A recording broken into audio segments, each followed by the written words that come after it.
Are you feeling stuck, unable to take action, and waiting to feel ready? You're not alone. Stick around. We're going to help you break that cycle to nowhere.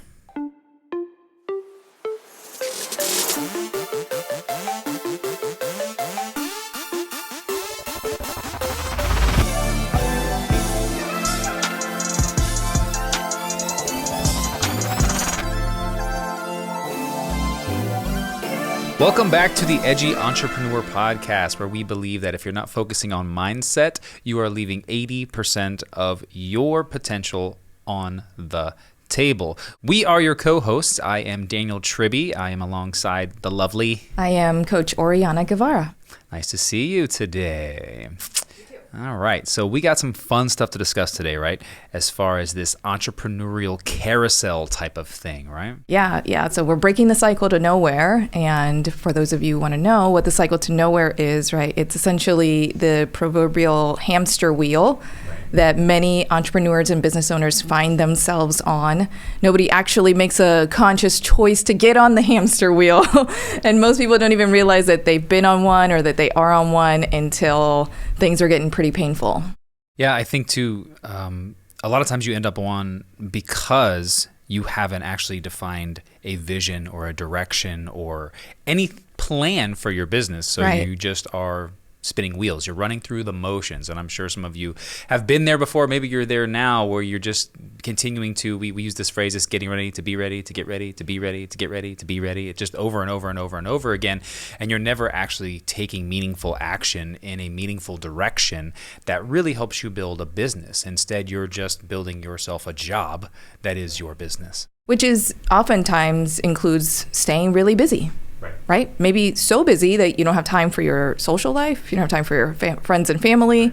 You don't have time for your health, right? And to take care of yourself the way that you maybe used to in the past, or maybe the way that you hoped that you would have time to, because most people go into business expecting and thinking that it's going to bring them time freedom. And then they find themselves in this wheel, which there's a name for the wheel, right? What you mentioned it earlier. Yes, I did. The Entrepreneurs Carousel, actually, where you're just on this never-ending cycle to, like you mentioned, absolutely nowhere. And I feel like what you just described sounds like a random Tuesday at my house where where I feel like I did all the things today. Like, oh, what'd you get done today? Man, I was so busy. I did laundry. I did this email. I got dinner this way. I did this thing. I got all my work done. I did these calls. And then I go, wait, what the fuck did I actually accomplish today? What did I actually get done? Right. Of the tasks that matter, which generally speaking, if you're a business owner, those are revenue generating activities. Period. Right? And so for so many of us who work from home and do get caught up in not only the minutia of business, and so I'm really, really busy in the responding to emails and, finishing the final details on a website or whatever it might be, or directing outsourced support people, right? That I'm not actually in revenue generating activities on a regular basis, right? And so that's one type of hamster wheel that we can find ourselves in. The other type of hamster wheel, when we refer specifically to the Entrepreneurs Carousel, is based on a few different things happening, right? For one, there's mindset. There's a specific mindset that leads people there, right? Which we're going to get into more detail about. But it's this, like you said earlier, getting ready to be ready, and constantly taking the actions associated with so-called feeling ready. Right. So what might some of those actions be, right? Constantly signing up for online courses, right? Or in-person courses, whatever it is. How many of you are guilty of that? Yeah. I took all the courses. Taking all the courses, I got all right? the knowledge. Going to all the conferences, joining all of the associations and participating in the meetings and the small business, this and that and the other, and never actually implementing, right? And the same could be said for books. Right. So we talk about online courses and in-person courses and conferences, but, constantly reading a new book, right? Which is like, again, the difference is it's not for the purpose of like sharpening your blade so that you can become even more of an expert, right, in your field. This is about, when I learn enough about X, then I'll take action on that thing, and then never actually taking action despite engaging in the constant learning. Yeah, it's so funny because I've been this person before, right? And I think what happens is we think that we need to get all of this education, but what you actually are lacking is the action to use the education that gives you the vantage point so that you can take the next action, right? We talk about getting ready to be ready to get ready and all this over and over and over again. But what really matters is that, are you applying these things that you learned, right? Knowledge is not power. Knowledge is potential power. You have to be able to use what you've learned and not be afraid or have fear that you're going to screw it up. I think this is one thing that, from a mindset perspective, that stops a lot of people, is they're afraid that if they use what they've learned and they don't do it right, then that means they suck. And that's very far from the truth. You need to screw shit up once or twice in order to have the vantage point to understand that, okay, well, that wasn't the right way. What did I learn here? And now how can I take what I learned and apply it to this new vantage point in a better way or in a better direction so that I get the outcome that I desire? Yeah, that's such a great point that you're making. Particularly what stood out to me was when you talked about, it's almost this feeling of taking it personal, right? I learned so much about this thing, and then when I actually attempted, it didn't go well, right? And noticing that well is your own personal judgment, right? Yeah. It might have gone well from the perspective of an outsider looking in, but from your own perspective as the person in the situation, you just decided my outcome didn't meet my expectation, and therefore that equals what? Failure. That equals I suck, right? That equals any number of different things, stories that actually move you into a space where you are now unresourceful, not willing to get creative, losing confidence fast, because confidence is a big thing associated with Entrepreneurs Carousel, or really anything that keeps entrepreneurs in action. Right? It's like, if I'm learning all the things, but I'm not taking action, it must be because I have low confidence in my ability to execute. Right. Or I have a motivational issue, right? So a lot of people think, oh, I don't feel motivated. And we've done this episode before about motivation, so we touch on this briefly. But motivation doesn't come from a feeling when you just sit around waiting for motivation to strike you, right? People are just like, oh, I just don't feel motivated today. Well, bitch, you got to take action before you're going to get motivated, right? That's how it works. So until you take action to see a result, and the result doesn't have to be good and it doesn't have to be bad. You just have to pay attention to what's the result that you desire, and don't compare good or bad, right? Compare, why didn't I get what I desired? Is my focus in the right place? Or is this maybe, do I need to pay attention to how this actually ended up, and is this a better direction for me? Is this outcome more desirable? So everybody thinks they get fixated on the thing they desire, and then they compare that good or bad to, and then if it doesn't match that, then they feel unmotivated. And I'm like, no, go the other way. That failure, whether you perceive it to be good or bad, that doesn't match your desire, should be more fuel for you to dig deeper to get to the answer that you want. Not, oh, my tank is empty. Fuck this, I can't do it anymore. No, that should be fuel for you to be like, hey, well, let me pay attention to how this came out, and what do I need to do now to maybe have a more desirable situation? I would say also, how much progress did you make, right? Once you did move into action, maybe you still missed the final target of what you, the outcome that you wanted, that was desirable for you, right? When I talk about expectations didn't meet outcomes, that doesn't mean you missed the mark by 100%, right? Maybe you got 60% closer to the mark than where you were before you even took action, right? And that's something worth looking at and appreciating and saying, okay, what do I need in order to be able to go the rest of the way? That's possible too. I think the other thing about being stuck in the Entrepreneurs Carousel is, outside of the fact that it gets you into this place where your confidence can start waning, and you can start to have expectations mismatch and all these kind of situations or thoughts that pop up that would actually make you feel bad if you're telling yourself suffering stories over it, is that I find that a lot of these individuals who find themselves in this situation are waiting to feel ready, right? Like you talked about waiting to feel motivated. They're waiting to feel ready, right? So if you're a person that has been in a situation where you have thought to yourself, I don't feel ready yet, right? That could be for anything. I don't feel ready to start my business or to scale my business. I don't feel ready to be in a relationship, whatever it is. I would ask you to ask yourself, what does feeling ready feel like? Like, do you even have context or any definition around when you will know when you're ready, right? Because some people really talk about this feeling of readiness as if it's like getting struck by lightning, right? All of a sudden I'm gonna wake up in the morning and just be like, Eureka, right? Like, I am ready. First of all, who says Eureka anymore? But all right, let's go over that part. That's right. Like, it's funny because it is silly, right? Because the expectation is like an epiphany is going to happen. Ooh, right? I feel ready now. And that is not how this works, right? Not even close. Ask yourself, what is the feeling of readiness that you are expecting, that you're wanting, that's going to actually indicate to you? Because a feeling is an energy.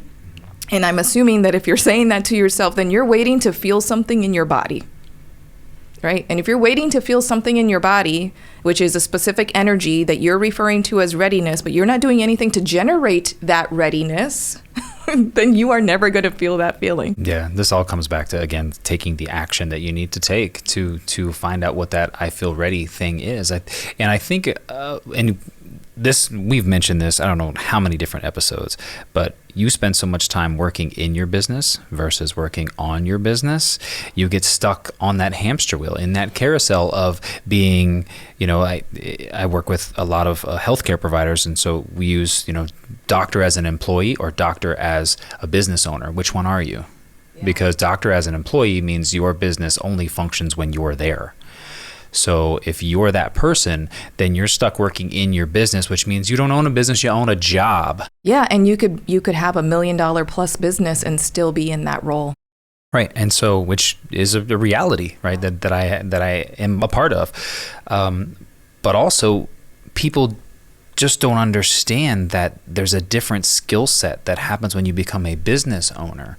And so they feel really comfortable and confident in the business that they have, whether it's producing a podcast or running a medical business or running a banking business or real estate, whatever it is. You feel comfortable in the knowledge you have around that business. But that knowledge does not equate to running a business around that knowledge. It's two very different things, right? So this carousel of running around in circles inside of your business because you don't understand what it takes to run a business, because you're at the ground floor trying to look up and see this monster, versus developing the entrepreneurial mindset that allows you to have a top-down look into your business, right? And to be the strategist and that kind of thing. So if you find yourself running in that circle, ask yourself, am I spending too much time working in my business versus on my business? And how do I need to change that viewpoint? It's a struggled situation to be in, because people want to be in the place that they enjoy, right? That feels the most comfortable. And it's always going to be the place where your expertise lies, right? I want to be in my practice of my expertise, right? Working with clients, interacting with them, supporting them, etc. I don't necessarily want to be working on a business to grow it, because that's separate from my expertise, and going there is uncomfortable, right? And also, the reason that it's uncomfortable is because it forces me to acknowledge and be in the shit I don't know, right? In the stuff that I'm not an expert on, that makes me feel silly, makes me feel like, man, I wish I would have known that. Oh, why didn't anybody tell me, right? It makes me feel in some ways even disempowered to have to move into this area that is where the only place that you can build your business from, right? Particularly to the extent of building your business to a place where you can actually separate yourself from it and enjoy some of the time freedom and financial gains that your business has made it possible for you to have, right? So if you just end up doing the opposite, which is becoming a slave to your business, right? Then you don't have a business, you have a job. You created a job for yourself. And there is a way out, but you have to take actual steps to get out of that, right? Yeah, I think people a lot of times want to, they refuse to work on the things they don't know, and they use that as an excuse, and they say, well, I just don't know how to do it. And so they don't ever move forward into learning how to do it. They just keep on going in what they feel is their comfort zone that's bringing them so much stress, right? And I'm like, you don't get to just omit the stuff that runs a successful business because you don't know it. Like, get your ass in gear and learn this stuff. If you're feeling burnt out and overwhelmed and you're on this continuous cyclical motion of going nowhere, right? And I'm not saying that success is a straight line, because it's not, right? It's a very squiggly, tormented path, right? It very much is. But if you're not helping yourself move into the next space mentally or within your business or with whatever skill set you need that is centered around becoming a real entrepreneur, right? Like why? Like, what's the point in living that style of life? Yeah, I mean, a lot of the Entrepreneurs Carousel is centered around looking for intellectual answers to feeling types of questions, right? You're looking for a feeling called get ready, looking for a feeling called knowing enough, and you're looking for an intellectual response to all of that versus, really getting like honest with yourself and getting, grounded and centered in like, do I want to do this, right? Like, what is your level of commitment? Because building a business requires an extraordinary level of commitment, right? Like if you are not willing to commit to putting in the work that it's going to take for you to get the time freedom and the financial freedom and all of the things that you want at the end of the so-called rainbow, like if you're not willing to put in the work and you're really only in business because you want things to be easy, that is a detrimental mindset that is not going to help you get there. That one needs to be said louder for the people in the back. Yeah, like that is you're going to quit before you were even willing to do the work that building a business actually requires for you to get to a place where you have financial freedom and time freedom and stability, predictable stability over time, long term, right? So what is your number one thing that our listeners could do if they find themselves relating to this, saying, oh my God, this is me. I am cyclical. I am repeating the same motions, running the same insanity train and getting the same lackluster results, and I'm tired. So what's your number one thing that the people should do to help them get off of this? Yeah, well, mindset plus actions equals outcomes.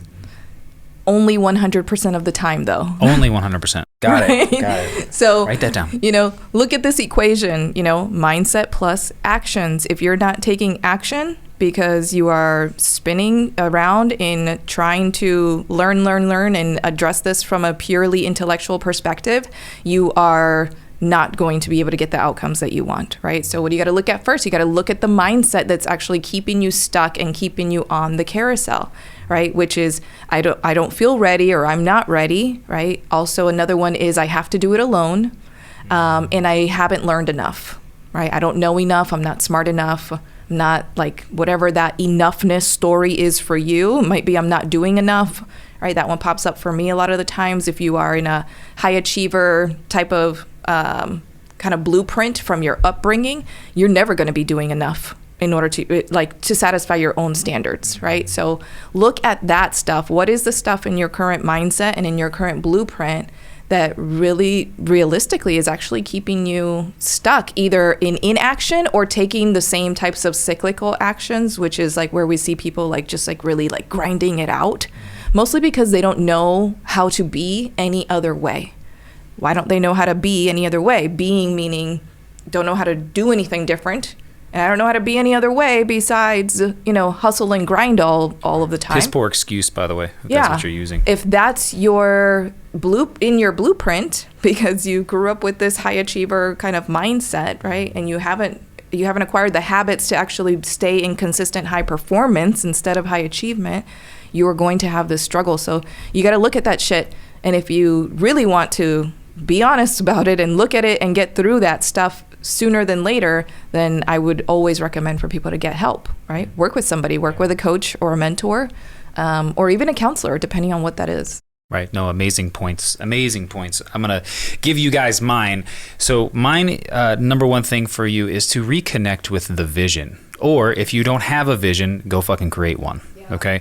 Because what you're doing is just working aimlessly and tirelessly in a direction to which you have no idea where that direction is. So once you can create a vision around what your lifestyle will look like and what your business will look like, you can then create a plan. Okay? The plan needs to go in reverse order though.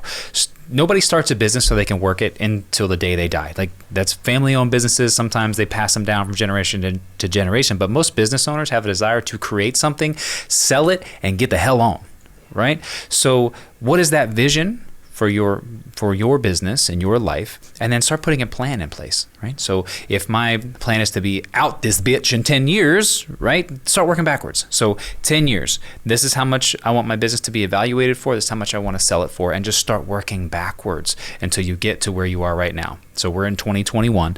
If you have a vision to sell your practice by 2030 for $10 million, what is it going to take every single year leading up to that point for you to get there? Start creating marks. Start creating a plan, and don't underestimate what it is you need to know in order to execute the plan. In other words, what do you need to learn to be able to apply these certain things? If you need to increase the amount of sales call you have, well, how are you going to do that? Does that mean more people? Does that mean better marketing? What does that mean for you? What do you need to learn? So you've got to apply learning and the things that I don't know and not be afraid of them and put them into your plan. Yeah, and having a timeline, even if it's a 10-year timeline, I think people really underestimate the value of having a timeline and how that really, not only gives you guidance on like what you should be doing when, right, which is so valuable, but also kicks your ass into action. Accountability. Yeah. It gives you, in the very least, you need to be accountable to your timeline of your own plan that you created. And granted, if it's your plan, you most certainly can change it too. But it also, like, when you have a long-term vision, you can see how changing your plan here and now, or for 6 months from now, or a year from now, you can see the trickle-down effect on that for 3, 5, 7, 10 years from now, right? And all of a sudden, you're like, oh, well, if I change this now, I might not meet my deadline for when I want to sell my business in 10 years, right? Or I might not meet the valuation that I want to be at that point in time, right? And you can actually start to see these things rather than, again, having all this stuff like run up on you, like going into the year or going into a quarter with no goals, like, oh, what should I be focusing on? Going into a month or even a week, like still asking questions like, man, what should I be focusing on? Where's my next client going to come from? That is a very painful place to put yourself in as an entrepreneur. Again, because you're lacking sustainable, predictable income at that point in time. And anytime that you're lacking predictability and sustainability in your business, you're going to start experiencing some pretty significant mindset and thoughts, right? Your beliefs are going to start getting triggered. Your painful thoughts and negative self-talk are going to start getting triggered, things like that are going to be difficult for you to overcome, right? You're going to just place a bunch of challenges in front of yourself. Beautifully said. Yeah, stop driving the Ferrari 90 miles an hour with no GPS into the middle of the night going no fucking where. Like, stop doing that to yourself and stop looking at, okay, what's my next quarter plan or what's my next year plan without having an end goal in mind. Work backwards from it because it will give you the proper trajectory. So if you guys are loving this content and enjoying what we're talking about, we would love for you to go to edgyentrepreneurs.com and you can download our top 5 mindset shifts that you should be making in order to get yourself to 6 figures and beyond, in order to understand what it takes to actually become an entrepreneur. So we'd love to have you go grab that free download and interact with us on our site. And then, of course, we are Edgy Entrepreneurs on Facebook as well. So we'd love to have you in as part of our private group. Please rate and review this podcast. If you received some value, make sure that you share it with at least one other person and let us know how you like it. We do read all of the reviews and we'd love to stay connected with you. So tag us on Instagram and we will share your posts when you let us know that you're listening. So amazing. Go do cool shit. Get off the carousel. We'll talk to you guys next time.